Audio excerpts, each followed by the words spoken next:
내일 한덕수 총리 탄핵 심판 선고를 시작으로 이번 주 정치권의 운명을 결정할 중요 재판들이 연이어 열리는데요. 여야는 일요일인 오늘도 원내대표 간담회를 열고 주도권 다툼이 치열한 상황입니다. 국회 연결해 보도록 하겠습니다. 윤솔 기자 나와주시죠.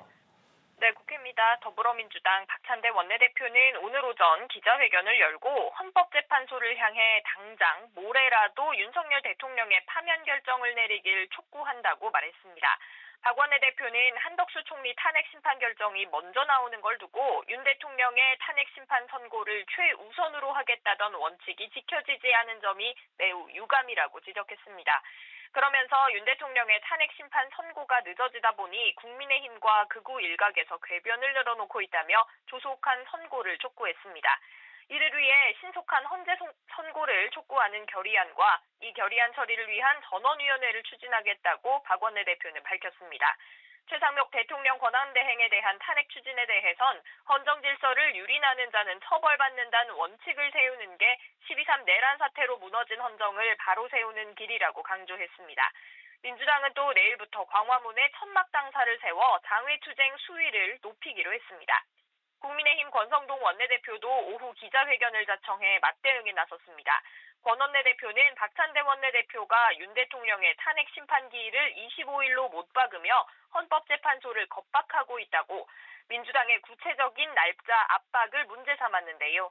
민주당이 25일을 요구한 건 26일 이재명 대표의 선거법 위반 사건 선고가 있기 때문이라며 선거법 항소심 선고를 앞둔 이 대표를 정조준했습니다.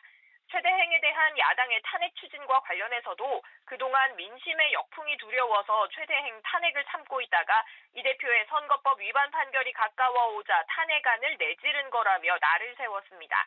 권 원내대표는 한 총리 탄핵 심판 선고를 놓고는 이변이 없는 한 87일 만에 대통령 권한대행으로 복귀할 거라며 의결 정족수 문제부터 따져서 신속히 각하시켰어야 했다고 말했습니다. 국민의힘에선 윤상현 의원과 안철수 의원도 기자회견을 열어 이 대표를 비판했습니다.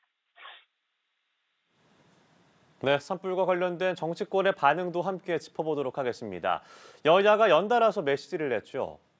네, 그렇습니다. 여야는 경남 산청에서 산불 진화 중 사망한 진화대원과 공무원들에 대해 일제히 애도의 마음을 전했습니다. 국민의힘 권영세 비상대책위원장은 오늘 SNS에 대형 산불로 소중한 생명을 잃은 분들의 소식을 접하며 깊은 슬픔을 느낀다며 불길 앞에서도 흔들리지 않은 헌신은 결코 잊혀지지 않을 거라고 썼습니다. 권성동 원내대표도 생명과 안전 앞에 여야가 따로 있을 수 없다며 정당 차원의 장외 집회와 정략적인 정치 행위를 일체 중단하자고 말했습니다. 더불어민주당 박찬대 원내대표는 기자간담회에서 삼가 고인의 명복을 빌며 유가족에게 위로의 마음을 전한다며 소방당국과 지자체에 더 이상의 인명과 재산 피해가 발생하지 않도록 조치해 주시길 당부드린다고 말했습니다. 야당 농림축산식품해양수산위원회 위원들도 입장문을 내고 근본적인 대책 마련에 적극 나서겠다고 약속했습니다. 지금까지 국회에서 연합뉴스TV 윤솔입니다.